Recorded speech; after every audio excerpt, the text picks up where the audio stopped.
పరిశుద్ధుడై ఉన్న యేసుక్రీస్తు నామములో మీ అందరికీ నా హృదయపూర్వక వందనాలు తెలియజేస్తూ ఉన్నాను. నా ప్రియమైనటువంటి సహోదరులారా, అందరూ బాగున్నారా? దేవుడు మిమ్ములను కాచి కాపాడునుగాక. ఆమెన్. యోహాను సువార్త 3వ అధ్యాయం 16వ వచనం.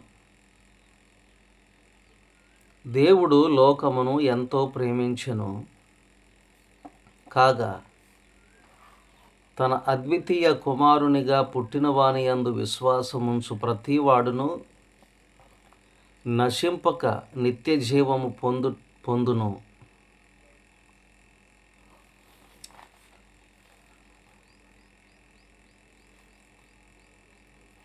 యోహాను సువార్త 3వ అధ్యాయం 16వ వచనం. దేవుడు లోకమును ఎంతో ప్రేమించెను, కాగా ఆయన తన అద్వితీయ కుమారునిగా పుట్టిన వాని యందు విశ్వాసముంచు ప్రతివాడును నశింపక నిత్య జీవము పొందునట్లు ఆయనను అనుగ్రహించెను. అనుగ్రహించింది ఎవరు? సృష్టికర్త అయిన దేవుడు. ఆయనను అనుగ్రహించెను. ఆయనను అంటే లోకరక్షకుడైన ప్రభు అయిన యేసుక్రీస్తును. యేసుక్రీస్తును పంపించింది పరమతండ్రి అయిన దేవాతి దేవుడు, సృష్టికర్త. మాట చేత సమస్తమును కలగజేసిన దేవుడు. ఆయన నోటి ఊపిరి చేత సమస్తమును నియమించిన దేవుడు. ఇది కలుగునుగాక అంటే కలిగింది. ఇది ఏర్పరచబడునుగాక అంటే ఏర్పరచబడింది. ఇది జరుగునుగాక అంటే జరిగింది. ఇది ఇక్కడ నిలబడునుగాక అంటే అలాగే నిలబడింది. ఆయన మాటలో శక్తి ఉంది. ఆయన మాటలో బలముంది. ఆయన మాటలో జీవముంది. ఆయన మాటే శాసిస్తుంది, నియమించింది. ఆ మాట ద్వారానే ఇవన్నీ నిలబడి ఉన్నాయి. అందరూ జీవిస్తున్నారు. అందుకే మత్తయి సువార్త 4వ అధ్యాయం 4వ వచనములో మనుషుడు రొట్టె వలన మాత్రము కాదు గాని దేవుని నోటి నుండి వచ్చు ప్రతి మాట వలనను జీవించును. భౌతికపరమైనటువంటి ఏది కూడా మనిషిని బ్రతికించలేదు.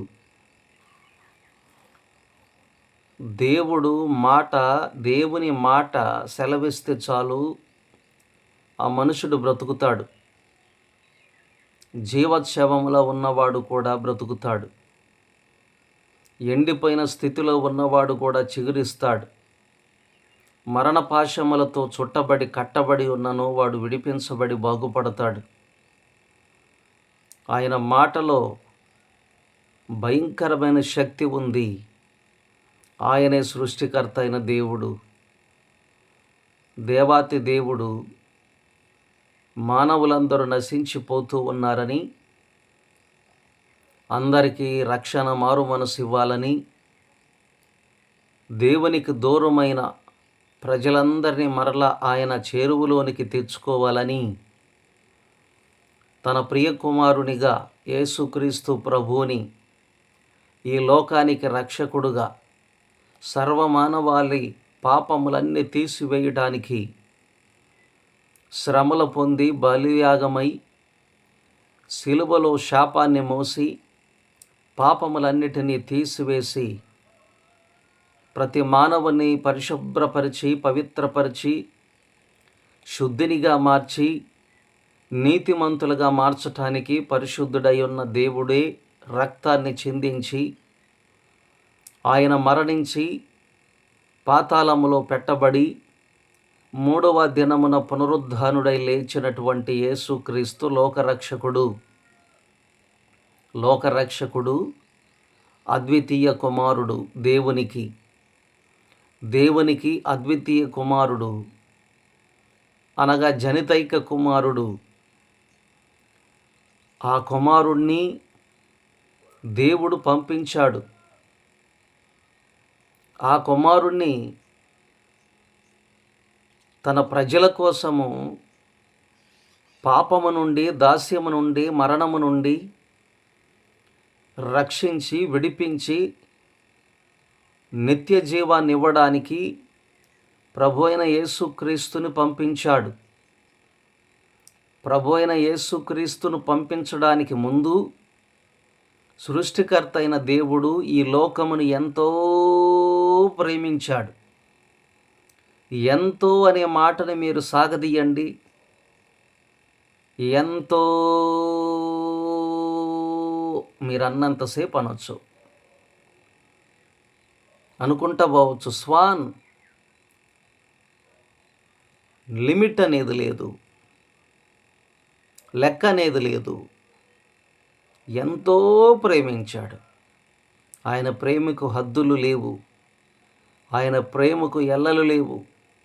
ఆయన ప్రేమ కొంతకాలం ఉండి కొంతకాలము లేకుండా ఉండేది కాదు. దేవుని ప్రేమ శాశ్వతమైనది. దేవుని ప్రేమ నిష్కలంకమైనది. దేవుని ప్రేమ నిస్వార్థమైనది. దేవుని ప్రేమ నిరంతరం ఉండునది. దేవుని ప్రేమ దేనితో పోల్చలేనిది, కొలవలేనిది, కొదువలేనిది. ఆ ప్రేమను వర్ణించటానికి ఈ సృష్టిలో పంచభూతములు కూడా సరిపోవు. కాబట్టి ఎంతో ప్రేమించిన దేవుడు తన ప్రజలందరినీ పాపమనే దాస్యము నుంచి, పాపమనే కాడి నుంచి విడిపించి విముక్తులుగా చేయడానికి తన కుమారుణ్ణి పంపించాడు ఈ లోకమునకు.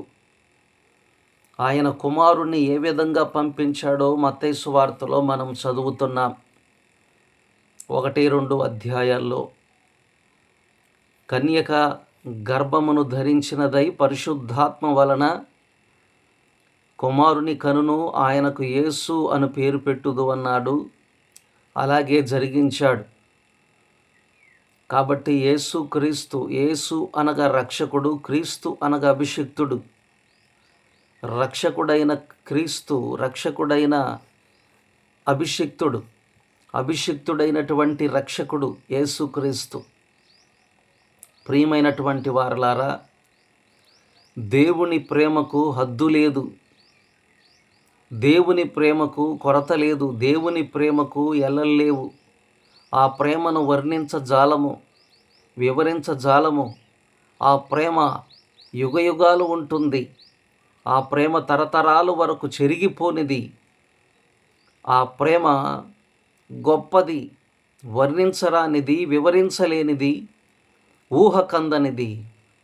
కాబట్టి రోమాపత్రిక 8వ అధ్యాయం 32వ వచనములో కూడా తన ప్రియకుమారుణ్ణి, సొంత కుమారుణ్ణి అనుగ్రహించుటకు వెనుక తీయలేదు.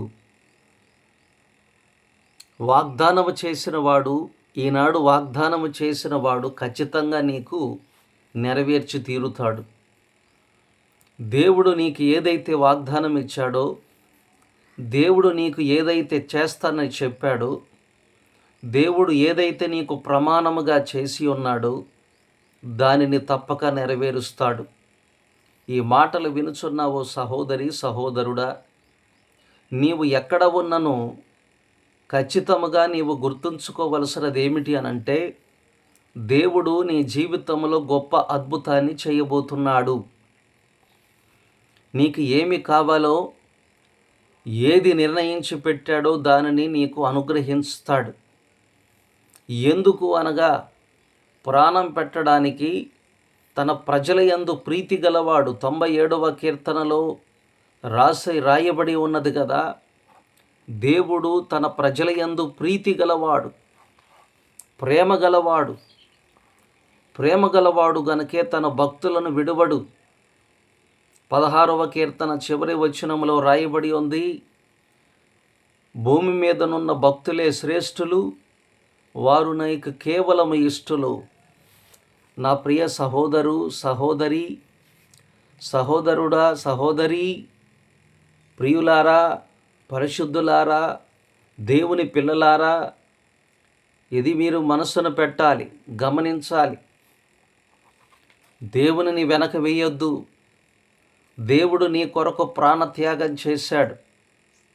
దేవుడు ఆ విధంగా కార్యాన్ని తన కుమారుణ్ణి పంపించి శిలువ యాగము చేసి మరణించి తిరిగి లేవకపోతే, ఆయనను పంపించి ఆ విధంగా చెయ్యకపోతే, లేపకపోతే, నీ పాపాలకి ప్రాయశ్చిత్తము లేదు, నీ దోషములకు పవిత్రత లేదు, నీ పాప దోషములకు నిష్క్రమణ లేదు, నీకు శుద్ధత లేదు, కల్మషముతో నిండి ఉండి నీవు మరణించి ఉందువు. భౌతిక మరణమే కాదు, ఆత్మ శాశ్వత కాలము మరణము. అక్కడ పాతాళములో అగ్ని ఆరదు, పురుగు చావదు. అక్కడ ఏడుపులు, పెడబొబ్బులు. పరలోకములో శాశ్వతంగా ఉంటావు, సంతోషంగా ఉంటావు, దేవునితో కూడా ఉంటావు. ఆయన సింహాసనము మీద ఉండి ప్రభు అయిన యేసుక్రీస్తుతో కూడా ఆ 12 మంది పెద్దలతో కూడా కూర్చొని ఉంటావు. దేవుని పిల్లలారా, యేసుక్రీస్తు ఎంతో ప్రేమించాడు. ప్రేమించి నేను పోతాను ప్రభువా, ఈ ప్రజల కొరకు ప్రాణమిస్తానని ఇచ్చాడు. శిలువ యాగం, బలియాగం, త్యాగం ఎవరు చేయలేరు. ఎవరి వలన కాదు, ఎవడి వలన కాదు. మాట్లాడడానికి ఎన్నెన్నో మాట్లాడవచ్చు, కానీ ఇది మానవులకు అతీతమైనది. ఎవరికి శక్తి చాలదు, ఎవడను ప్రాణత్యాగము చెయ్యలేడు. కనుక దేవుడికి మాత్రమే సాధ్యం. ఆ దేవుడే మానవుడై దిగి వచ్చాడు. ఆ దేవుడే సంపూర్ణ మానవుడై, సంపూర్ణ దేవుడై ఈ ప్రజల పాపములను తీసివేయటానికై, పాప విమోచనము కొరకై బలి అయినటువంటి గొర్రె పిల్లగా చేశాడు. ఎంత గొప్ప సంగతి! కనుక గమనించవలసిన విషయం, దేవుడు నిన్నెంతో ప్రేమిస్తున్నాడు. లోకమనగా మనుషులు, లోకమనగా పంచభూతములు కాదు, లోకమనగా మనుషులు నిన్ను ఎంతో ప్రేమిస్తున్నాడు. దేవుడు ఎంతో ప్రేమిస్తున్నాడు. నిన్ను ఎంతో ప్రేమించాడు కనుకనే దేవాతి దేవుడే నీ కొరకు దిగి వచ్చాడు. లోకాన్ని ఇంకనూ నశించిపోకూడదని, ఏ ఒక్కరు నాశనం అవ్వకూడదని, అందరూ అంతటను రక్షణ పొందాలని, దేవునికి చేరువవ్వాలని, సమీపంగా రావాలని, దేవునితో ఏకమై మమేకమై జీవించాలని యేసుక్రీస్తు వారు ఈ కల్వరి శిలువలో బలియాగమై ప్రాణం పెట్టి తిరిగి లేచారు. అనేక మంది చనిపోయారు, కానీ తిరిగి పునరుద్ధానుడై లేచినవాడు ఎవడునూ లేడు. ఏకైక దేవుడు యేసుక్రీస్తు మాత్రమే.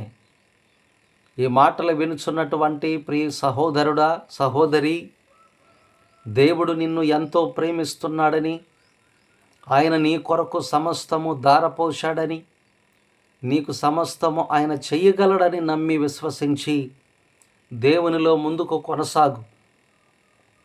నీకు ఏదైతే ప్రమాణం చేశాడో, ఏదైతే దేవుడు నీకు ఇస్తానని చెప్పాడో, ఏదైతే నీకు చేస్తానని చెప్పాడో, అది జాబ్ కావచ్చు, ఆరోగ్యం కావచ్చు, గృహము కావచ్చు, వివాహము కావచ్చు, ఇంకొకటి ఏదైనా కానీ నీ కోరిక చొప్పున దేవుడు తన చిత్తములో నీకు నెరవేర్చి, వాగ్దానాన్ని నెరవేర్చి నిన్ను నిలబెడతాడు.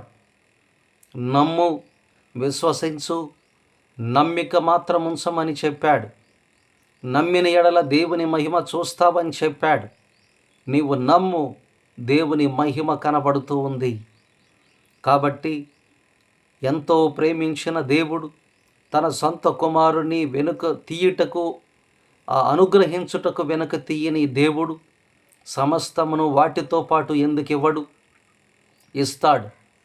నీవు నమ్మి ఆయన వైపు చూచినప్పుడు, ప్రార్థన చేసినప్పుడు, దేవునిలో కొనసాగినప్పుడు దేవుడు తప్పక నీకు అనుగ్రహించి గొప్ప సాక్షిగా నిలబెడతాడు. కాబట్టి ఆయన రాజ్యము కొరకు ఆయత్తపడు, విశ్వాసము కలిగి జీవించు, ప్రభువుని ప్రార్థించు. ప్రభువు నామమును బట్టి ప్రార్థన చేయవాడు ఎవడో వాడు రక్షించబడును. ఈ అంత్య దినాల్లో, చివరి దినాల్లో, కడవరి కాలములో నీవు రక్షించబడాలని, బాగుపడాలని, దేవుని కృప పొందాలని, దేవుని మహిమను చూడాలని, ఆయనతో నీవు నివసించాలని ఆయన ఈ కార్యమును చేశాడు. కాబట్టి గమనించమని తెలియజేస్తూ ఈ సమయములో దేవుడు నిన్ను ఈ వాక్యము ద్వారా దర్శించినందుకు దేవునికి కృతజ్ఞతాస్తుతులు చెల్లించవలసి ఉన్నది. కనుక నీవెక్కడ ఉన్నా, ఎవరివైనా, ఏ ప్రాంతంలో ఉన్నా, ఏ దేశంలో ఉన్నా, ఏ రాష్ట్రంలో ఉన్నా, ఎక్కడ ఉన్నా, ఈ మాటలు, ఈ వాగ్దానములు ఇవన్నీ నీ కొరకే. వీటన్నిటినీ దేవాతి దేవుడు నీకు అనుగ్రహిస్తూ నిన్ను బలపరుస్తున్నాడు. ప్రభు అయిన యేసుక్రీస్తు నామములో నీవు దీవింపబడుదువుగాక. Amen, amen.